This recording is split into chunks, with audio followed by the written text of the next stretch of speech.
మీరు ఏమడిగినా అవతలి వ్యక్తి అవును అని అనేలా చేయడం సాధ్యమేనా? కేవలం మీ మాట తీరు మార్చుకోవడం ద్వారా శత్రువుని కూడా మిత్రుడిగా మార్చుకునే పవర్ఫుల్ టెక్నిక్ గురించి మీకు తెలుసా? ఈ ప్రపంచంలోనే అత్యంత ప్రభావవంతమైన పుస్తకం నుండి ఆ రహస్యాలను ఇప్పుడు చూద్దాం. నీకు 100% తెలుసు, కాని ఎదుటివాళ్ళని ఒప్పించలేకపోయిన సందర్భాలున్నాయా? మనందరికీ అనుభవమే. అది బిజినెస్ డీలైనా, ఇంట్లో చిన్న విషయమైనా సరే. ఇతరుల మనసు గెలవడమనేది ఒక ఆర్ట్. ఈరోజు మనం డేల్ కార్నెగీ చెప్పిన పవర్ఫుల్ ప్రిన్సిపల్స్తో ఆ ఆర్ట్ని ఎలా నేర్చుకోవాలో చూద్దాం. ఒక్కసారి ఆలోచించండి. ఓకే, ఆర్గ్యుమెంట్లో మీ పాయింట్ ప్రూవ్ చేశారు, గెలిచారు. ఆ మూమంలో భలే అనిపించి ఉండొచ్చు. కాని ఆ తర్వాత ఏమైంది? అవతలి వ్యక్తితో మీ బంధం కాస్త దెబ్బతిన్నట్టు, వాళ్లలో మీపై ఏదో చిన్న కోపం మొదలైనట్టు గమనించారా? చాలాసార్లు మనం వాదనలో గెలుస్తాం, కాని ఒక స్నేహాన్ని, ఒక నమ్మకాన్ని ఎప్పటికీ కోల్పోతాం. అదొక చిన్న విజయానికి మనం చెల్లించే చాలా పెద్ద మూల్యం. ఇది వినడానికి కొంచెం వింతగా ఉండొచ్చు, కాని డేల్ కార్నెగీ చెప్పేదిదే. ఆయన ప్రకారం ఆర్గ్యుమెంట్ అనేది ఒక లూజింగ్ గేమ్. ఎవరు గెలిచినా ఎవరు ఓడినా ఇద్దరికీ నష్టమే. గెలిస్తే అవతలి వ్యక్తి ఈగో దెబ్బతింటుంది, ఓడితే మన ఈగో దెబ్బతింటుంది. ఎలా చూసినా రిలేషన్షిప్ మాత్రం డ్యామేజ్ అవుతుంది. మరి దీనికి సొల్యూషన్ ఏంటి? దాని గురించి ఇప్పుడు తెలుసుకోబోతున్నాం. ఫస్ట్, అసలు ఆర్గ్యుమెంట్ చేసినప్పుడు ఏం జరుగుతుందో చూద్దాం. మనం ఒకరితో వాదిస్తున్నామంటే నిజానికి వాళ్ళని ఒక మూలకు నెడుతున్నామన్నమాట. వెంటనే వాళ్లు తమను తాము కాపాడుకోవడానికి ఒక డిఫెన్స్ మోడ్లోకి వెళ్ళిపోతారు, ఒక కవచం వేసుకుంటారు. ఆ తర్వాత మనం చెప్పే ఏ మాట ఆ కవచాన్ని దాటుకుని లోతలికి వెళ్లదు. మన టార్గెట్ వాళ్ళని ఒప్పించడం, కాని మనం చేసే పని వాళ్ళని ఇంకా మొండిగా తయారుచేస్తుంది. విమర్శ వల్ల కలిగే సైకలాజికల్ ఎఫెక్ట్ చూస్తే ఇది ఇంకా క్లియర్గా అర్థమవుతుంది. Famous psychologist B.F. స్కిన్నర్ తన ఎక్స్పెరిమెంట్స్లో ఏం కనుగొన్నారంటే, శిక్ష కన్నా ప్రశంసతో జంతువులు చాలా ఫాస్ట్గా నేర్చుకుంటాయట. ఇదే ప్రిన్సిపల్ మనుషులకు 100% వర్తిస్తుంది. విమర్శ అనేది మనిషిలో కోపాన్ని, పగని రగిలిస్తుందే తప్ప నిజమైన లాంగ్ లాస్టింగ్ మార్పును ఎప్పటికీ తీసుకురాలేదు. అది జస్ట్ టెంపరరీగా వాళ్లని భయపెట్టగలదు అంతే. సరే, ఆర్గ్యుమెంట్స్ వద్దు, క్రిటిసిజం వద్దు అంటున్నాం. మరి కరెక్ట్ దారేది? సమాధానం చాలా సింపుల్, కాని చాలా పవర్ఫుల్. అదే స్నేహం. ఎవరినైనా ఒప్పించే ప్రాసెస్లో ఫస్ట్ స్టెప్ ఒక ఫ్రెండ్లీ అట్మాస్ఫియర్ క్రియేట్ చేయడమే. అక్కడే అసలు మ్యాజిక్ మొదలవుతుంది. ఈ ప్రిన్సిపుల్ని చెప్పడానికి ఒక అద్భుతమైన కథ ఉంది. సూర్యుడికి, గాలికి మధ్య ఒక పోటీ. దారిన వెళ్తున్న ఒక వ్యక్తి కోటును ఎవరు విప్పించగలరో వాళ్లే గెలిచినట్టు. గాలి తన పవరంతా వాడి హోరున వీచింది. కాని ఏమైంది? ఆ వ్యక్తి చలికి వణికిపోతూ తన కోటులు ఇంకా గట్టిగా పట్టుకున్నాడు. గాలి ఓడిపోయింది. తర్వాత సూర్యుడి వంతొచ్చింది. ఆయన చాలా ఫ్రెండ్లీగా, వెచ్చగా తన కిరణాలను పంపించాడు. అంతే, ఆ వ్యక్తికి ఉక్కపూసి తనంతట తానే కోటు విప్పేశాడు. మోరల్ ఆఫ్ ద స్టోరీ చాలా క్లియర్. ఫోర్స్ కంటే ఆప్యాయత 100 రెట్లు పవర్ఫుల్.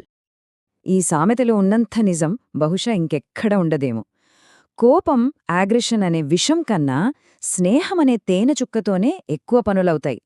దీనికి బెస్ట్ ఎగ్జాంపుల్ రాక్ఫెల్లర్. ఆయనొకసారి సమ్మె చేస్తున్న కార్మికులతో గంటల తరబడి చాలా ఫ్రెండ్లీగా మాట్లాడాడు. వాళ్ల కష్టాలు విన్నాడు. ఇక్కడ విచిత్రమేంటంటే ₹1 కూడా జీతం పెంచలేదు.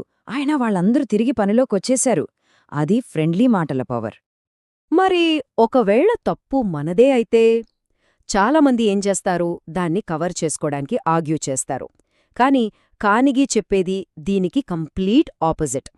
తప్పు మనదైతే వెంటనే బలంగా ఒప్పుకోవాలి. ఊహించుకోండి, మీరొకరి కార్ని గుద్దారు. మీరు వాదించే బదులు సారీ సార్, ఇది పూర్తిగా నా తప్పే అని చెప్పారనుకోండి. అవతలి వ్యక్తి కోపం సగం అక్కడే చల్లారిపోతుంది. వాళ్లు మిమ్మల్ని తిట్టడం మానేసి ప్రాబ్లంని ఎలా సాల్వ్ చేయాలో ఆలోచిస్తారు. తప్పు ఒప్పుకోవడం మిమ్మల్ని బలహీనుల్ని కాదు, ధైర్యవంతుల్ని చేస్తుంది. ఇది చాలా చాలా ఇంపార్టెంట్ పాయింట్. మీది తప్పు అనే ఈ 3 పదాలు చాలా డేంజరస్. ఆ మాట అనగానే అవతలి వ్యక్తి బ్రెయిన్లో ఒక అలారం మోగుతుంది. వాళ్ల ఈగో హర్ట్ అవుతుంది. ఇక వాళ్లు మీ వాదనలో ఉన్న లాజిక్ని చూడరు. కేవలం తమను తాము ఎలా డిఫెండ్ చేసుకోవాలనే దానిపైనే ఫోకస్ పెడతారు. అందుకే బెంజమిన్ ఫ్రాంక్లిన్ లాంటి మేధావి కూడా ఖచ్చితంగా లాంటి పదాలు వాడటం మానేసి నాకు అలా అనిపిస్తోంది లేదా బహుశా నేను పొరపాటు పడకపోతే లాంటి సాఫ్ట్ వర్డ్స్ వాడటం అలవాటు చేసుకున్నారట. ఓకే, ఇప్పటిదాకా ఏం చెయ్యకూడదో, ఎలాంటి అట్మాస్ఫియర్ క్రియేట్ చెయ్యాలో చూసాం. ఇప్పుడు అసలైన స్ట్రాటజీలోకి వెళ్దాం. ఇక్కడ మన ఫోకస్ మన మాటల నుంచి ఎదుటివాళ్ల మాటల వైపు షిఫ్ట్ అవుతుంది. వినడం, గైడ్ చేయడం ద్వారా ఎలా గెలవాలో చూద్దాం. దీన్నే సోక్రటిక్ మెథడ్ అంటారు. అంటే మనం సూటిగా బాణం వేయం, దానికి బదులు నెమ్మదిగా నదీ ప్రవాహాన్ని మనకు కావాల్సిన వైపు మళ్లిస్తాం. మనము ఆర్గ్యూ చెయ్యం, జస్ట్ ప్రశ్నలు అడుగుతాం. ఎలాంటి ప్రశ్నలంటే వాటికి ఆన్సర్ అవును అని మాత్రమే వస్తుంది. అలా అవును అవును అనిపిస్తూ ఫైనల్గా వాళ్లే మన కంక్లూజన్కి వస్తారు. అప్పుడది మన ఐడియాలా కాదు, వాళ్ల సొంత ఐడియాలా అనిపిస్తుంది. ఈ కథ వినండి. ఎడ్డీ స్నో అనే వ్యక్తి ఒక షాప్కి ఫోన్ చేసి విల్లు అద్దెకు కావాలని అడిగాడు. ఆ షాప్ ఓనర్ చాలా తెలివైనవాడు. అద్దెకు ఇవ్వం అని చెప్పలేదు. బదులుగా ప్రశ్నలడగడం స్టార్ట్ చేశాడు. మీరు అద్దెకు తీసుకుంటే ఓ $25 అవుతుంది కదా? ఎడ్డీ అవును అన్నాడు. డబ్బు ఆదా చేసుకోవడం మంచి ఆలోచనే కదా అని అడిగాడు. ఎడ్డీ మళ్ళీ అవును అన్నాడు. అప్పుడు ఆ షాప్ ఓనర్ తన అసలు పాయింట్ చెప్పాడు. మా దగ్గర కేవలం $34.95కే పూర్తి సెట్ అమ్మకానికుంది. ఇది అద్దె కంటే చాలా బెటర్ డీల్ కదా? ఎడ్డీ ఒక్క క్షణం కూడా ఆలోచించకుండా ఆ సెట్ కొనేశాడు. చూసారా, ఒక్క లేదు కూడా రాకుండా కేవలం అవునులతో అమ్మకం ఎలా జరిగిందో? ఇది వినడానికి కొంచెం కఠినంగా అనిపించినా ఇదే నిజం. ప్రతి మనిషికి ఈ ప్రపంచంలో అత్యంత ముఖ్యమైన వ్యక్తి తనే.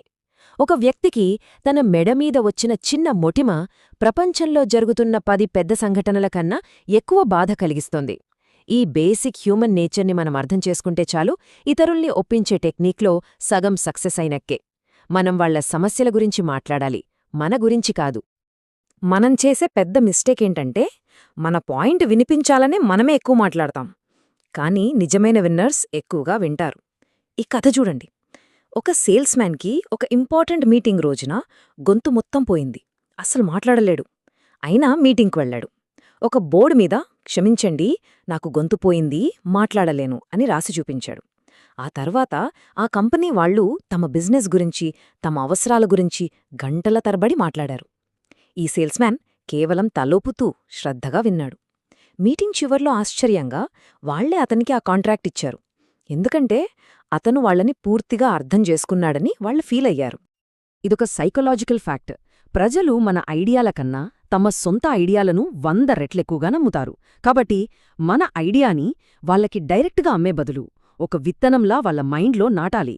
కొన్ని హింట్స్ ఇవ్వాలి, కొన్ని ప్రశ్నలడగాలి.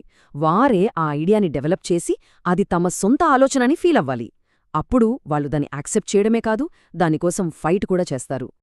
సరే, ఇప్పుడు అవతలి వ్యక్తి మనతో అగ్రీ అయ్యాడు. కాని పని ఇంకా అయిపోలేదు. ఆ ఒప్పందాన్ని యాక్షన్గా మార్చడమే అసలైన ఛాలెంజ్. ఇప్పుడు మనం కేవలం ఒప్పించడం నుంచి వాళ్ళని ఇన్స్పైర్ చేసే స్టెప్కి వెళ్తున్నాం. ప్రతి మనిషిలో వాళ్ళు ఎంత చెడ్డవాళ్లైనా సరే తమని తాము ఒక హీరోలా చూసుకోవాలనే కోరిక ఉంటుంది. ఒక మంచి కారణం కోసం పనిచేస్తున్నానని ఫీలవ్వడానికి ఇష్టపడతారు. జెస్సీ జేమ్స్ లాంటి దొంగ కూడా తనని తాను పేదల పక్షపాతిగా భావించుకున్నాడు. సో మనం ఒకరిని ఒక పని చెయ్యమని అడిగినప్పుడు దానివల్ల వాళ్లకొచ్చే లాభం గురించి చెప్పకంటే ఆ పని చేయడం ఎంత గొప్పదో, ఎంత నైతికమో చెప్తే వాళ్లు ఈజీగా కన్విన్స్ అవుతారు. కేవలం ఫ్యాక్ట్స్, నంబర్స్ ఎప్పుడూ బోరింగ్గానే ఉంటాయి. మన ఐడియాలకు జీవం పోయాలంటే వాటిని డ్రమాటిక్గా ప్రెజెంట్ చేయాలి. ఒక కోల్డ్ క్రీమ్ సేల్స్మ్యాన్ ఒక సీఈఓకి తన ప్రోడక్ట్ గురించి ఎన్నోసార్లు చెప్పాడు, లెక్కలు చూపించాడు. కాని ఆ సీఈఓ అస్సలు ఇంట్రెస్ట్ చూపించట్లేదు. రెండోసారి ఆ సేల్స్మ్యాన్ ఒక కొత్త ప్లాన్తో వెళ్లాడు. అతను సీఈఓ ఆఫీస్లోకి అడుగుపెట్టాడు. ఒక్క మాట కూడా మాట్లాడలేదు. తనతో తెచ్చిన సూట్ కేస్ని టేబుల్పై పెట్టి తెరిచి దానిలో ఉన్న 32 రకాల కాంపిటీటర్ల కోల్డ్ క్రీమ్ డబ్బాలను టేబుల్ మీద బోర్లించాడు. ప్రతి డబ్బాకు ఒక చిన్న ట్యాగ్ ఉంది. ఆ ట్యాగ్ ఆ ప్రాడక్ట్లోని లోపాలను, కెమికల్ అనాలిసిస్ని క్లియర్గా చూపిస్తోంది. ఆ సీన్ చూసి సీఈఓ షాకయ్యాడు. మొహంలో విసుగుపోయి క్యూరియాసిటీ వచ్చింది. ఒక్కో డబ్బాను చేతిలోకి తీసుకుని ఆ ట్యాగ్లను శ్రద్ధగా చదవటం మొదలుపెట్టాడు. 10 నిమిషాలు అనుకున్న మీటింగ్ గంటకు పైగా జరిగింది. చివరికి అతనన్నాడు, ఇంతకన్నా కన్విన్సింగ్ ప్రెజెంటేషన్ నేను చూడలేదు. వెంటనే భారీ కాంట్రాక్ట్పై సైన్ చేశాడు. ఇన్ఫర్మేషన్ అదే, కానీ దాన్ని ప్రెజెంట్ చేసిన విధానం మొత్తం గేమ్ని మార్చేసింది. ఇక ఫైనల్ మోస్ట్ పవర్ఫుల్ ప్రిన్సిపల్, ఒక ఛాలెంజ్ విసరడం. ప్రతి మనిషిలో గెలవాలనే తపన, తనని తాను ప్రూవ్ చేసుకోవాలనే కోరిక బలంగా ఉంటుంది. జీతం, బోనస్లు వాళ్లని పనిచేసేలా చేస్తాయంతే, కాని ఒక ఛాలెంజ్ వాళ్లలో స్ఫూర్తిని నింపుతుంది. గొప్ప మేనేజర్ చార్ల్స్ ష్వాబ్ తన ఫ్యాక్టరీలో ప్రొడక్షన్ పెంచడానికి ఏం చేశాడో తెలుసా? డే షిఫ్ట్, నైట్ షిఫ్ట్ వర్కర్ల మధ్య ఒక చిన్న హెల్దీ కాంపిటీషన్ పెట్టాడు. రిజల్ట్స్ అద్భుతం. ప్రొడక్షన్ ఆకాశాన్ని అంటింది. సో ఇన్ని పాయింట్స్ తర్వాత మనకొక బేసిక్ ట్రూత్ అర్థం కావాలి. ఇతరుల మనసుల్ని గెలుచుకోవడమంటే వాళ్లను వాదనలో ఓడించడం కాదు. అదొక యుద్ధం కాదు. అసలైన విజయం మీనింగ్ వేరే ఉంది. అసలు గోల్ ఆర్గ్యుమెంట్లో గెలవడం కాదు, ఒకరినొకరు అర్థం చేసుకోవడం. మనం ఎదుటివాళ్ల అభిప్రాయాల్ని గౌరవించినప్పుడు, వాళ్లని నిజాయితీగా విన్నప్పుడు, మనం కేవలం ఒక డీల్ గెలవడం కాదు, ఒక మంచి బలమైన బంధాన్ని కూడా గెలుచుకుంటాం. అదే అసలైన విక్టరీ.